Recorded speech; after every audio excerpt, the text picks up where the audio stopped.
నమస్తే సార్. నమస్తే అమ్మా. సార్, శతభిష నక్షత్రం వారి విషయానికి వస్తే ఏ గ్రహ బలం బాగుంది అంటారు, ఏ గ్రహ బలం బాలేదు అంటారు, మరి వాళ్ళు చేసుకోవాల్సిన పరిహారాలు ఏంటి? శ్రీమాత్రే నమః.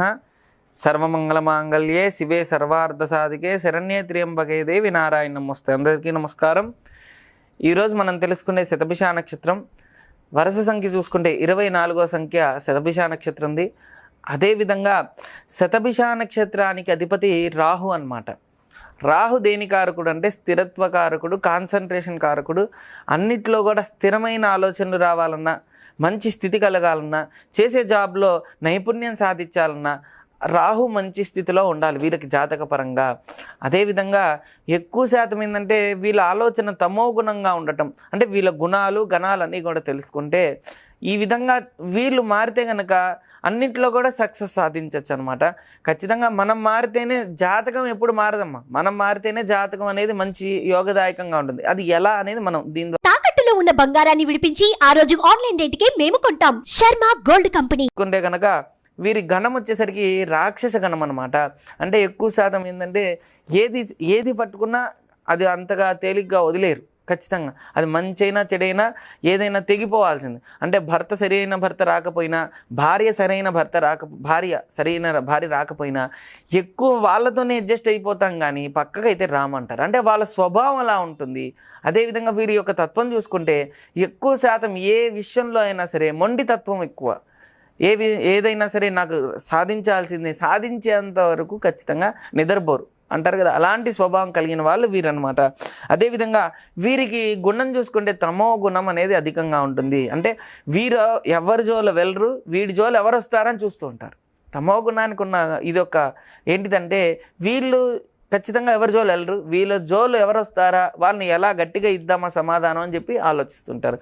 అదేవిధంగా వీరి యొక్క తత్వం, అదేవిధంగా వీరి తత్వం చూసుకుంటే స్వభావం చూసుకుంటే చర స్వభావం ఎక్కువ ఉంటుందన్నమాట. అదేవిధంగా ఎక్కువ శాతం వీరి యొక్క స్థితి చూసుకుంటే లయం, అంటే ఇష్టం ఉన్నంతసేపు హాయిగా మాట్లాడతారు, ఇష్టం లేకపోతే కట్ చేసేస్తారు. కానీ ఎక్కువగా మాటలు వాదనలు అనేది తక్కువగా ఉంటుందన్నమాట ఏదైనా సరే. అయితే వీరి మహర్దశలు బట్టి ఈ కుంభరాశికి అధిపతి ఎవరయ్యా అంటే శని. కుంభరాశికి శని అధిపతి కాబట్టి మరి వీరి జాతకానికి శనికి సంబంధించింది ఎక్కువగా అధికంగా ఉంటుంది. శని ప్రభావం ఎక్కువ ఉండటం వల్ల ఆధ్యాత్మికంగా అన్ని విషయాలు తెలిసినా ఏది ఆలోచించినా చేయాలనుకోరు. అన్ని విషయాలు తెలుస్తాయన్నమాట, కానీ ఏం చేస్తానులే అనే ఆలోచన ఎక్కువ ఉంటుంది. చేయొచ్చులే, తర్వాత చేయొచ్చులే అనే ఆలోచన ఎక్కువ వస్తూ ఉంటుంది. అది ఒక్కటి జాగ్రత్త పడాలి. అయితే వీరి యొక్క జాతకపరంగా చూస్తే ఈ జాతకంలో శని ఆదిత్యాది నవగ్రహాలను అన్నీ పరిశీలిస్తే మరి శతభిష నక్షత్రానికి రవి నీచంగా ఉంటే ఏమవుతుందంటే తండ్రి నుంచి సపోర్ట్ లేకపోవడం, తండ్రి నుంచి సపోర్ట్ అనేది అందకపోవడం, అదేవిధంగా తండ్రితో ఇబ్బందులు పడుతూ ఉండటం, ప్రతి విషయంలో తండ్రి నుంచి గొడవలు అవుతూ ఉండటం. అదేవిధంగా రవి మంచి స్థితిలో ఉంటే తండ్రి నుంచి మంచి సపోర్ట్ రావడం, తిండి పరంగా పిత్రార్జితంతో జీవించటం, అబ్బాయి అయినా అమ్మాయి అయినా తండ్రి నుంచి మంచి సపోర్ట్ అందుతుంది. అదేవిధంగా ఆరోగ్యం బాగుండటం, ఆరోగ్య విషయంలో ఎక్కువగా సూచన ఎక్కువ ఉంటుంది, ఎక్కువగా కూడా ఆరోగ్యపరంగా బాగుంటుంది అనమాట రవి బాగుంటే. రవి బాగాలేకపోతే రవి కవచం చదువుకోవడం మంచిది, మంచి ఫలితాన్ని ఇస్తుంది. రవి కవచం, ఆదిత్య హృదయం, సూర్య కవచం కూడా చదువుకోవచ్చు. ఆదిత్య హృదయం కూడా చదువుకుంటే మంచి ఫలితం వస్తుందన్నమాట. అదేవిధంగా 10 మందికి అన్నదానం చేయడం వల్ల వీరికి విశేషమైన ఫలితం వస్తుంది. ఆదివారం కానీ మరి వీరికి ప్రత్యేకించి చూసుకుంటే ఆదివారం అనేది మంచి యోగదాయకం కాబట్టి ఎక్కువ శాతం 10 మందికి ఆ రోజు చపాతీ కానీ గోధుమ పిండికి సంబంధించింది ఏదైనా సరే వీళ్ళ చేతుల మీదుగా చేసి ఇస్తే ఇంకా మంచి ఫలితం. లేదంటే ఎక్కడైనా కొనిచ్చినా గోధుమ సంబంధించింది ఇస్తే కనుక మంచి ఫలితం ఉంటుంది. అదేవిధంగా వీరి జాతకంలో మెయిన్గా చంద్రుడు నీచంగా ఉంటే ఏమవుతుందంటే మానసికంగా సమస్యలు ఉండటం, మానసికంగా ఇబ్బందులు పడుతూ ఉండటం, ఎవరికి ఏది చెప్పుకోలేని స్థితిలో ఉండటం, ఎక్కువగా బాధపడుతూ ఉండటం జరుగుతుంది. చంద్రుడు మంచి స్థితిలో ఉంటే వీళ్ళకున్నంత ప్రేమ ఇంకెవరికి ఉండదు. ప్రేమ అధికంగా ఉంటుంది, ప్రేమగా ఉంటారు అందరితో, ఆ ప్రేమని పొందగలుగుతారు కూడా రివర్స్లో కూడా. అదేవిధంగా అన్నిట్లో బాగుంటుంది. చంద్రుడు బాగాలేకపోతే చంద్రకవచం చదువుకోవాలి, బియ్యం దానం ఇవ్వాలి, 10 మందికి అన్నదానం చేయాలి. పౌర్ణమి కానీ అమావాస్య కానీ. స్వామి ఏందండి అందరికీ ఇదే రెమెడీ చెప్తున్నారు స్వామి అంటే ఈ గ్రహాలకు సంబంధించింది ఈ రెమెడీ చేస్తే తొందరగా సిద్ధిస్తుంది. చాలామంది ఏం చేయాలి ఏదో చేసేస్తే అవదమ్మా. అవకాశం బట్టి దానం కానీ, యజ్ఞం కానీ, జపం కానీ, దానం కానీ చేస్తూ ఉంటేనే దాని ఫలితం మనకి తొందరగా వస్తుంది. కాబట్టి దానం చేయడం కూడా మంచి ఫలితాన్ని ఇస్తుంది. అనాథాశ్రమం, వృద్ధాశ్రమం, వేద పాఠశాల ఇలాంటివి మరి ఎన్నో ఆశ్రమాలు ఉన్నాయి. అలాంటి చోట కనుక మరి బియ్యం కానీ భోజనానికి సంబంధించిన దానం చేస్తే కనుక సత్ఫలితం శీఘ్రంగా వస్తుందన్నమాట. కుజుడు నీచంగా ఉంటే రుణబాధలు ఎక్కువ ఉండటం, వీరికి అప్పుల పాలవుతూ ఉండటం, ఎంత చేసినా అప్పు తీర్చుకోలేకపోవడం, బాగా ఇబ్బందికరంగా గోల్డ్ సంబంధించింది వీళ్ళకి నిలకడ లేకపోవడం, శరీరం పైన కొనుక్కున్న గోల్డ్ ఎప్పుడూ నిలబడదు, ఎప్పుడూ బ్యాంకుల్లో ఉండటం అట్లా జరుగుతుంటుంది, లేదా అమ్మేసుకోవడం. కాబట్టి కుజుడు నీచంగా ఉంటే ఇలాంటి ఎఫెక్ట్ ఉంటుంది. కాబట్టి కుజుడు మంచిగా ఉండటానికి అంగారక కవచం చదువుకోవాలి. అదేవిధంగా సుబ్రహ్మణ్యేశ్వర స్వామి ఆరాధన చేయాలి.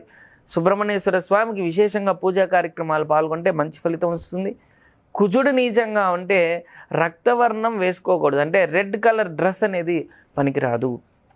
అదేవిధంగా బుధుడు నీచంగా ఉంటే చేసే జాబ్లో అవ్వచ్చు, వృత్తిరీత్యా వ్యాపారరీత్యా అంటారు కదా, రెండు పరంగా అనుకూలత అనేది ఉండదు ఇది బుధుడు నీచంగా ఉంటే. కాబట్టి బుధుడు మంచి స్థితిలో ఉండటానికి బుధ కవచం చదువుకోవాలి, విష్ణు సహస్రనామం చదువుకోవాలి. అదేవిధంగా స్వామి యొక్క నామాన్ని ఏదైనా సరే భక్తి శ్రద్ధలతో ప్రతి నిత్యం 108 సార్లు పర్యం జపం చేసుకుంటే కనుక సుఖ సంతోషాలతో ఆయురారోగ్యంతో ఖచ్చితంగా ఉంటారు. కాబట్టి ఈ విధంగా చేస్తే మంచి ఫలితం అనేది తొందరగా శీఘ్రంగా వస్తుందన్నమాట. ఈ బుధుడు నీచంగా ఉండటం వల్ల ఎంత చదువుకున్న తగ్గట్టు జాబ్ రాదు. అదేవిధంగా కొంతమంది 10th చదువుతారు, చేసే జాబ్ పెద్దగా ఉంటుంది. కొంతమంది ఇంజనీరింగ్ చేస్తారు కానీ చేసే జాబ్ చాలా తక్కువ ఉంటుంది. కారణం బుధుడు నీచంగా ఉండటం వల్ల. బుధుడు మంచి స్థితిలో వెళ్ళడానికి బుధ కవచం చదువుకోవాలి, అన్నింటిలో కూడా లాభాలు చేకూరుతాయి అన్నమాట. గురు నీచంగా ఉంటే పుత్ర సంతానం కలగదు, లేదంటే పుత్ర సంబంధమైన ఇబ్బందులు కలుగుతూ ఉండటం, అదేవిధంగా విద్యాపరంగా ఇబ్బందులు కలుగుతూ ఉండటం, నమ్మిన గురువు ఇతను మనకి మంచి చేస్తారనుకున్న వ్యక్తి మనల్ని మోసం చేయడం, అది ఏ రంగంలో అయినా మోసపోవడం, ఇట్లాంటివి జరుగుతాయి. కాబట్టి గురు మంచి స్థితి రావడానికి గురు కవచం చదువుకోవాలి, దత్త పురాణం చదువుకోవాలి, దత్తాత్రేయ స్వామి ఆరాధన చేస్తే కనుక వీరికి తొందరగా కూడా మంచి ఫలితం అనేది వస్తుందన్నమాట. అదేవిధంగా శుక్రుడు నీచంగా ఉంటే భార్య నుంచి సపోర్ట్ లేకపోవడం, ఎప్పుడూ భార్యాభర్తల మధ్య గొడవలు అవుతుండటం, ఇద్దరి మధ్య అండర్స్టాండింగ్ లేదు, సుఖ సంతోషాలు ఉండవు, ఏదైనా సరే అనుకూలత అనేది ఉండదన్నమాట. ప్రతి దానికి ప్రతికూలత ఎక్కువ అవుతూ ఉంటుంది. అంటే ఒకరినొకరు సమర్థించుకున్నా గొడవలు అవుతూనే ఉంటాయి. కానీ ఈ శుక్ర కవచం చదువుకోవడం వల్ల, లక్ష్మీదేవి ఆరాధన చేయడం వల్ల, అర్ధనాదీశ్వర స్తోత్రం చదువుకోవడం వల్ల వీరికి విశేషమైన అన్నిట్లో కూడా యోగదాయకమైన అన్ని శుభవార్త వింటారు. భార్యాభర్తల మధ్య ప్రేమ అనేది పెరుగుతుందన్నమాట. కాబట్టి ఈ విధంగా చేసుకోవాలి. వీరికి శని మనం చూసుకుంటే కనుక ఈ రాశికి కుంభరాశికి అధిపతి ఎవరయ్యా అంటే శని. కాబట్టి శని ప్రభావం అధికంగా ఉండటం వల్ల ఎక్కువగా మోకాల నొప్పులు రావడం, కాళ్ళ నొప్పులు రావడం, ఇప్పుడు ఏలినాటి శని ప్రభావం చేత ఎక్కువ శాతం ఇబ్బందికరంగా ఉంది. కాబట్టి శని కవచం చదువుకోవడం మంచి ఫలితాన్ని ఇస్తుంది. అదేవిధంగా వాకింగ్ ఎక్కువ చేయాలన్నమాట. ఆధ్యాత్మికంగా ఎక్కువ ప్రదక్షిణాలు చేయడం వల్ల వీరికి విశేషమైన ఫలితం వస్తుంది. నల్లటి వస్త్రాన్ని శనివారం కానీ అమావాస్య రోజు కానీ 10 మందికి దానం చేయండి. అంటే మన దగ్గర ఉన్నవైనా సరే 10 మందికి దానం చేయడం వల్ల నల్లటి వస్త్రం కనుక ఉంటే కనుక అవి వేసుకోకండి. శనివారం కానీ అలా ఎక్కువ శాతం మంచి ఫలితం రావడానికి అలాంటివి చేస్తే మంచి ఫలితం వస్తుందన్నమాట. ఈ విధంగా చేయొచ్చు. అయితే ఈ నక్షత్రానికి అధిపతి ఎవరయ్యా అంటే రాహు. కాబట్టి స్థిరత్వ కారకుడు, అంటే ఎక్కువగా మంచి జాబ్ చేయాలన్నా స్థిరంగా ఉండాలంటే మెయిన్గా రాహు. కాబట్టి రాహు కవచం చదువుకోవడం వల్ల మంచి ఫలితం వస్తుందన్నమాట. అదేవిధంగా దుర్గా సప్తశ్లోకి అని ఉంటుందమ్మా, అది చదువుకుంటే కనుక మంచి ఫలితం వస్తుంది. రాహుకేతువులకు సంబంధించింది ఎక్కువగా ఎంత ఆరాధిస్తే అంత మంచి ఫలితం వస్తుందన్నమాట. థ్యాంక్ యూ దత్త గారు. Thank you. ఓం శ్రీ దత్తాయ నమః. ఓం శ్రీ దత్తాత్రేయాయ నమః.